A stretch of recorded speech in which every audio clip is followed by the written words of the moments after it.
Hello friends, welcome জানাচ্ছি আমার YouTube চ্যানেলে সবাইকে। চলে এসেছি আপনাদের জন্য আরও একটা নতুন ভিডিও নিয়ে। ফেসবুক প্রোফাইল থেকে যারা দেখছেন তাদেরকেও জানাচ্ছি ওয়েলকাম। তো মপ আপ রাউন্ডের ফাইনালি চলে এসছে কলেজ অ্যাডমিশন ডাব্লিউবিসিএপির। দেখুন, আমি যখন আজকে ডাব্লিউবিসিএপির ফার্স্ট ফেজের অ্যাডমিশনে যখন সেকেন্ড রাউন্ড চলছিল, তখন আমি একটা ভবিষ্যৎবাণী করেছিলাম যে মপ আপে অনেক সিট ফাঁকা থাকতে চলেছে এবং যারা তাদের ড্রিম কলেজ বা পছন্দের কলেজ চান্স পায়নি বলে মন খারাপ করছে, বা যাদের কোনো নামই আসেনি এখন অবধি কোনো কলেজে, তারা পরবর্তীতে মপ আপে ইজিলি চান্স পেয়ে যাবে। মপ আপের আপডেটটা শেয়ার করছি এবং তোমাদেরকে এটাও দেখাচ্ছি যে টপ কলেজে সেখানে কত করে সিট ফাঁকা রয়েছে। যারা নতুন এসেছেন তাদের রিকোয়েস্ট করলাম প্লিজ সাবস্ক্রাইব করবেন, সঙ্গে থাকবেন সমস্ত আপডেটগুলো পাওয়ার জন্য। এই ভিডিওটাই দেখিয়ে দিচ্ছি স্টেপ বাই স্টেপ কীভাবে আমরা মপ আপে আবেদন করব। এখানে মপ আপে কোন কোন ক্যান্ডিডেটরা আবেদন করতে পারে সেটা একটু বলে দিই। যারা ফ্রেশ অ্যাপ্লাই করবে, অর্থাৎ যারা ফার্স্ট ফেজে অ্যাপ্লাই করতে ভুলে গেছে বা অ্যাপ্লাই করেনি বা নিট বা জয়েন্টের জন্য ওয়েট করছিলে, তো তাদের জন্য ফ্রেশ অ্যাপ্লিকেশন তারা অ্যাপ্লাই করতে পারছে। সেকেন্ড, যারা আজকে ধরো ফার্স্ট ফেজে অ্যাপ্লাই করেছিলে কিন্তু কোনো কলেজে নাম আসেনি, তারা আজকে মপ আপে অ্যাপ্লাই করতে পারছে। থার্ড, যারা আজকে ধরো ফার্স্ট ফেজে অ্যাডমিশন নিয়েছিলে কিন্তু পরবর্তীতে বা অটো আপগ্রেডেশনসের পরবর্তীতে গিয়ে অ্যাডমিশনটা ক্যান্সেল করে দিয়েছো, তারাও কিন্তু এখানে আবেদন করতে পারছে। অর্থাৎ তিনটে ক্যাটাগরি স্টুডেন্টস কিন্তু সবাই আবেদন করতে পারছে মপ আপের জন্য। মপ আপটা অ্যাকচুয়ালি ওপেন টু অল, এখানে সবার জন্য সুযোগ থাকে। আজকে আরও একটা ভবিষ্যৎবাণী করেই দিই। দেখো, আমি তোমাদের আগে যে ভবিষ্যৎবাণী করেছিলাম যে মপ আপ রাউন্ডে প্রচুর সিট ফাঁকা, সেটা তো প্রমাণ দেখিয়ে দিচ্ছি, একটু পরে দেখে নাও। আরেকটা ভবিষ্যৎবাণী করি, এইবারও কিন্তু স্ট্যান্ড অ্যালোন অ্যাডমিশন হতে চলেছে। স্ট্যান্ড অ্যালোন অ্যাডমিশন মানে হচ্ছে কলেজ নিজস্ব ওয়েবসাইটে তারা নোটিফিকেশান দিয়ে ভর্তির জন্য তারা স্টুডেন্টসদের ডাকবে, এবং সেখানেও জানিয়ে দিচ্ছি আরও একটা ভবিষ্যৎ, 13, 14, 15টা করে লিস্ট কিন্তু বেরোতে পারে। এর একটাই বড় কারণ হচ্ছে সিট সংখ্যা প্রচুর, স্টুডেন্ট সংখ্যা কম রয়েছে আমাদের ওয়েস্ট বেঙ্গলে। লাস্ট ইয়ারও হয়েছিল। স্কটিশের দেখো 13 না 14তম মনে হয় মেরিট লিস্ট যাচ্ছে, এখনও অনেক দেরি দিল্লি।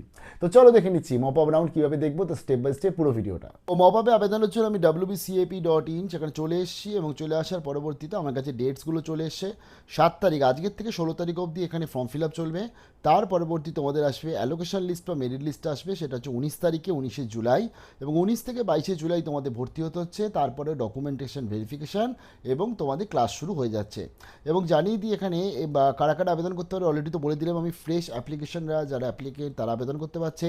যারা আজকে অ্যালোটেড হয়নি ফার্স্ট ফেজে, কোথাও কোনো লিস্টে চান্স পায়নি তারা, যারা ক্যান্সেল করেছে তারা, এবং যারা অ্যালোটেড হয়েছিল কিন্তু তারা ভর্তি হয়নি, তারা সবাই আবেদন কিন্তু করতে পারছে। তো আবেদনের জন্য আমাদের যেটা করতে হবে, আমরা ফার্স্ট অফ অল হচ্ছে লগ ইন করে নিচ্ছি যাদের রেজিস্ট্রেশন অলরেডি করা আছে। আর যারা ফ্রেশ রেজিস্ট্রেশন করবে তাদের অলরেডি এই ওপরে ভিডিওটা দেখে নাও। এই ভিডিওটাতে আমি অলরেডি ডিটেলস দেওয়া আছে কীভাবে স্টেপ বাই স্টেপ রেজিস্ট্রেশন করতে হয়।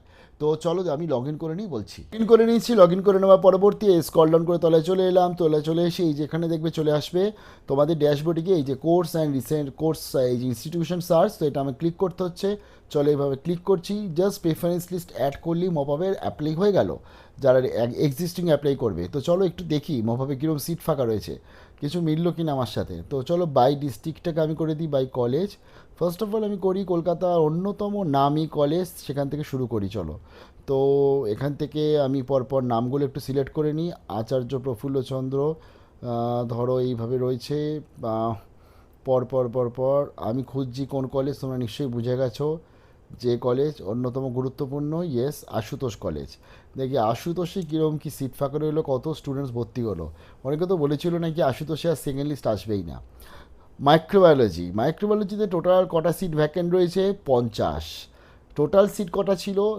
86। কজন ভর্তি হয়েছে? 36। তাহলে 50%-এর বেশি সিট ফাঁকা থাকলো মাইক্রোবায়োলজিতে আশুতোষে, আমি যেটা তোমাদের জানিয়েছিলাম আগে। জুলজি, আমি বলেছিলাম যে জুলজিও টপ 10 সাবজেক্টের মধ্যে এবছর ছিল না। 106টা সিট ভর্তি হয়েছে, মানে সিট সংখ্যা রয়েছে 53, আর 53 ভর্তি হয়েছে, 50% মাত্র সিট পূরণ হয়েছে। বুঝতে পারছো? তার ফলে হিউজ সংখ্যক সিট ফাঁকা রয়েছে। তাই যারা যারা এখন অবধি টেনশন করছিলে বেকার যে মপ আপে চান্স পাবো কি পাবো না, দেখে নাও তোমাদের জন্য সুযোগ রয়েছে। দেখে নাও এখানে পরপর রয়েছে। এখানে ইংলিশে 74 মতন সিট রয়েছে, সাইকোলজিতে পর্যন্ত 39 মতন সিট রয়েছে, বোটানিতে 32, এবং কম্পিউটার সায়েন্সে দেখো তোমরা বলছিলে সিট পাবে না, দেখো 63 মতন সিট রয়েছে। বোঝা গেল? তার ফলে প্রত্যেকটাতেই সিট রয়েছে, এইভাবে আবেদন করতে পারো। আবেদনের জন্য তোমরা জানো এখানে যে চেক এলিজিবিলিটি রয়েছে, চেক এলিজিবিলিটি ক্লিক করে তোমরা এখান থেকে কিন্তু অ্যাপ্লাই করে নিতে পারছো। আচ্ছা, আর একটা জিনিস বলে দিই যে, এবং এগুলো তোমরা জানো, তার পরবর্তী অ্যাপ্লাই করে নেওয়ার পরে প্রেফারেন্স লিস্টে চলে যাবে। এবং এই প্রেফারেন্স লিস্টে গিয়ে তুমি দেখে নেবে যে তুমি ঠিকঠাকভাবে প্রেফার করেছো, অর্থাৎ 1 2 3 ঠিকঠাক করেছো কি না। এবং 1 নম্বর কলেজকে সবসময় আমি যেটা বলেছি সবসময় ওপরের দিকে কলেজকে রাখবে, যেখানে তুমি আলটিমেটলি স্বপ্নের কলেজ তোমার। এবং এইভাবে তুমি দেখো চেঞ্জও করতে পারো, লাইক এই যে এইভাবে 2কে 1-এ তুলে দিতে পারো, 1-এ 2-কে তুলে দিতে পারো, এভাবে তুমি তোমার মতন করে চেঞ্জ করতে পারছো। যদিও অ্যাপ্লিকেশন উইন্ডোটা এখন শুরু হয়নি, আর কিছুক্ষণ পরে শুরু হয়ে যাচ্ছে, তখন থেকে তোমরা মোটামুটিভাবে এখান থেকে অ্যাপ্লাই করে নাও। তার আগে সিট সংখ্যা কত রয়েছে সেগুলো একটু দেখে নাও, সেম প্রসেস। ভালো থাকবে, বেস্ট অফ লাক।